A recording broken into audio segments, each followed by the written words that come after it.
ఇండియాలో ఉన్న one of the biggest problems work life balance.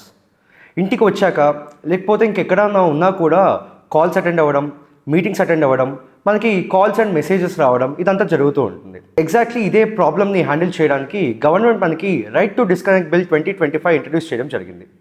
ఈ బిల్లో మనం మెయిన్గా మాట్లాడుకోవాల్సిన ప్రొవిజన్స్ 4 ఉన్నాయన్నమాట.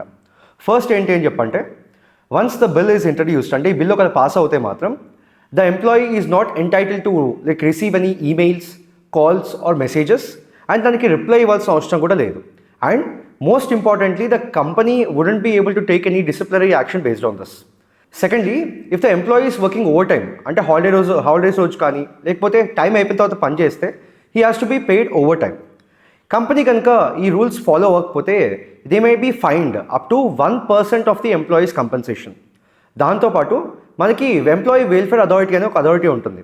ఆ అథారిటీ వచ్చేసరికి it will make sure that the company or the employer will follow all these rules. ఈ బిల్ కనుక పాస్ అవుతే ఏదైతే మన వర్క్ లైఫ్ బ్యాలెన్స్ అంటున్నామో దానికి ఒక లీగల్ బ్యాకింగ్ అనేది వచ్చే ఛాన్స్ ఉంది. సో ఈ బిల్ పాస్ అవ్వాలా లేదా, మీకు ఒపీనియన్ ఏంటో కమెంట్స్లో పెట్టండి.